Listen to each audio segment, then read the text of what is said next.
안녕하세요. 이세계 시민입니다. 이번 편에서는 캐나다 워킹홀리데이에서 한번 얘기해 볼게요.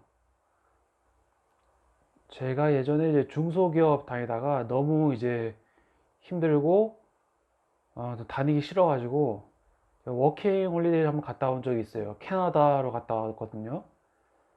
이거에 대해서 한번 얘기를 해 볼게요. 많은 직장인분들이 이제 직장 생활에 뭐 염증을 느끼거나 막 지루하거나 짜증나거나 하다 보면 워킹 홀리데이 가고 싶은 생각을 많이 하거든요. 물론 다 좀 선진국으로 다들 가고 싶어 하시죠. 호주나 뭐 캐나다, 뭐 일본 이런 좋은 나라들로요.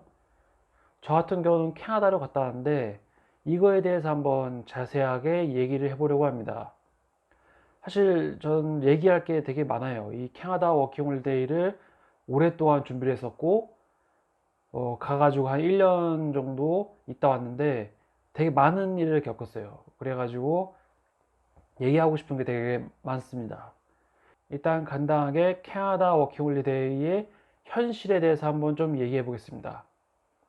많은 직장인 분들이 이제 직장을 다니시다가 직장이 지겹잖아요. 그래서 이제 워킹홀리데이로 가서 뭐 세계가 어떤지 좀 구경도 좀 하고 뭐 외국인 친구들도 좀 사귀고 그다음에 영어도 배워보자.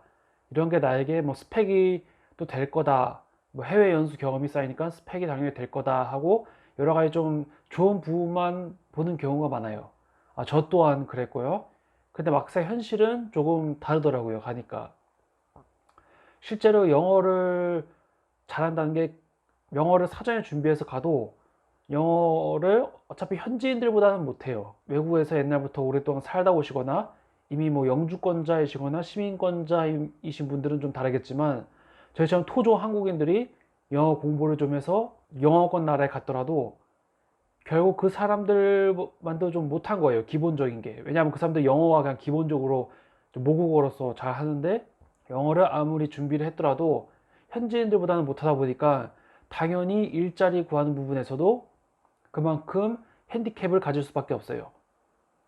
저 같은 경우는 영어를 꽤 많이 준비를 해서 갔거든요. 한 3년 정도 공부를 했어요. 그것도 뭐 설렁설렁한 게 아니고 아주 빡세게. 애초에 좀 영어를 좀 스펙을 쌓을 겸 생각해서 시작을 해가지고 과외를 한 3년 가까이 받았거든요. 좀 비싸게 내고. 그래서 영어 실력이 많이 향상됐다고 생각을 해서 캐나다 워킹 홀리데이를 가기로 결정을 했어요. 그래서 저는 이제 웬만한 외국인들하고 뭐 어느 정도 대화하는 거는 이제 무리가 없었거든요.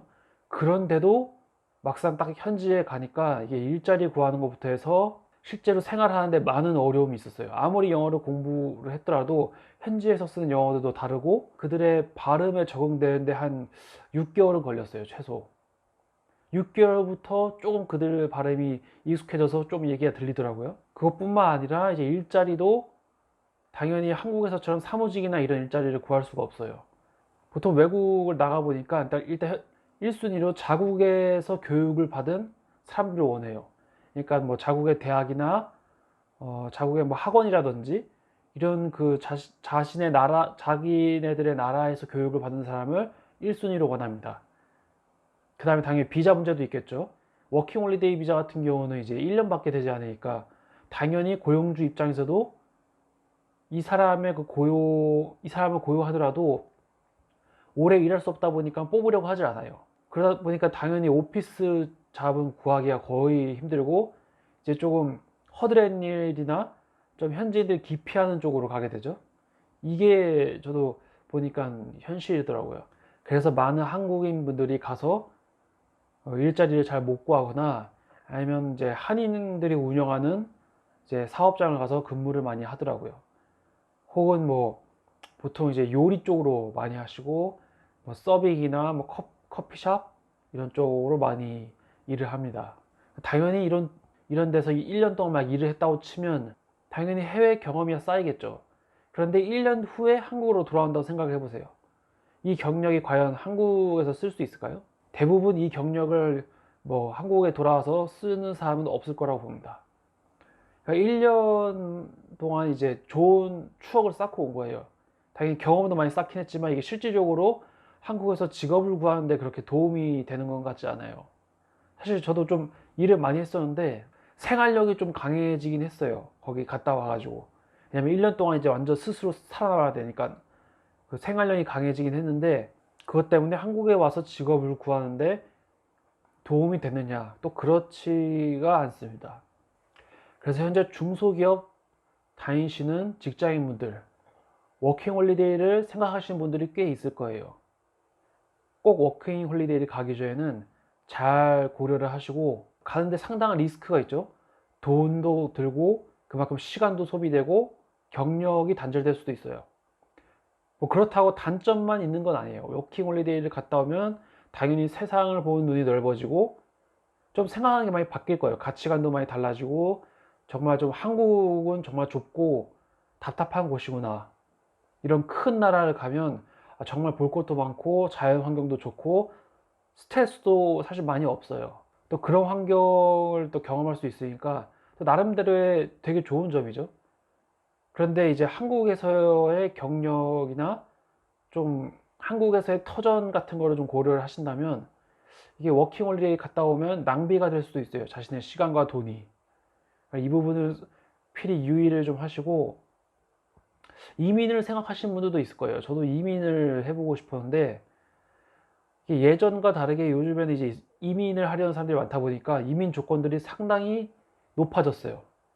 예전에는 진짜 그냥 일만 조금 했으면 뭐 취업 비자가 연장이 된다든지 영주권을 받을 수 있는 조건이 된다든지 그랬는데, 지금은 그런 거 택도 없어요. 다 돈을 많이 써야 됩니다. 캐나다 같은 경우는 연방이민이랑 주정부 이민이라고 이렇게 좀 복잡하게 있는데, 어찌됐든 간에 수월하게 이 영주권 점수를 받으려면 돈을 써야 돼요. 그러니까 학교를 가서 좋은 학과를 좀 졸업을 해서 좋은 곳에서 일을 해야 되는 게 정석인 루트가 된 겁니다.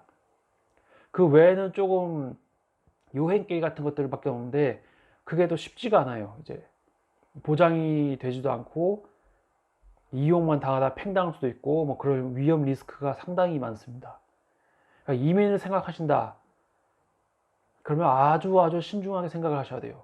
이민에 절대 한두 푼 드는 게 아닙니다. 몇 천만 원 가지고도 모자라요. 물론 뭐 홀몸이면 좀 다를 수도 있어요.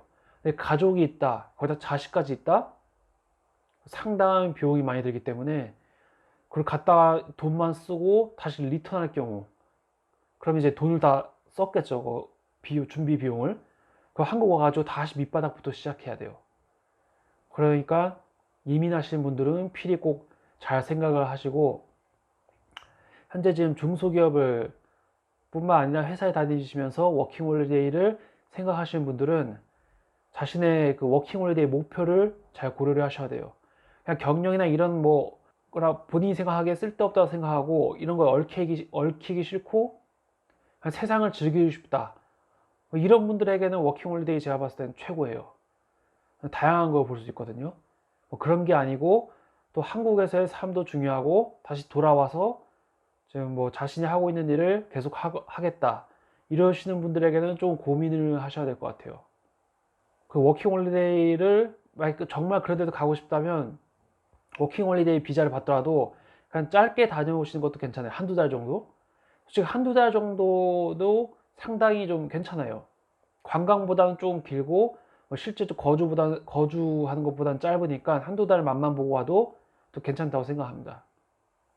이런 부분을 잘 고민을 하시고, 제가 개인적으로 뭐 기술을 배우고 싶어 하시는 분들은 해외에 가는 게 또 쉽지 않은 것 같아요. 해외에 저도 제 경력을 살려서 그 나라에서 좀 이어보려고 했는데 경력을, 영어부터도 걸리고 다시 새로 다 배워야 돼요. 제가 한국에서 배운 기술들이 그 나라에서 똑같다고 볼 수가 없거든요. 그 기술을 사용하는 게 결국 처음부터 다시 다 배워야 되더라고요. 그럼 비용 시간도 많이 들고 뭐 거의 뭐 불가능해요. 이게 뭐 되게 뭐 전폭적인 집에서 많은 지원을 해주지 않는 이상은 개인의 힘으로는 조금 무리가 있더라고요. 저도 그래서 결국 그냥 리턴을 해서 한국에 지금 지내고 있는데, 지내면서 좀 뭐 그냥 중소기업 다니고 있죠. 이런 거를 꼭 숙지를 하시고 워킹 홀리데이에 대해서 뭐 할 말이 되게 많아요. 지금 이 편에 대해서는 좀 간단하게 뭐 워킹홀리데이가 어떤 것이지만 설명을 드렸는데, 이 다음 편에서는 워킹홀리데이의 실질적인 허와 실, 그리고 몇 가지 실제 있었던 일에 대해서 한번 얘기해 보겠습니다. 그럼 다음 편에서 뵙겠습니다. 이 영상이 마음에 드신다면 좋아요 버튼을 눌러주시고 꼭 구독해 주시기 바랍니다. 바이바이.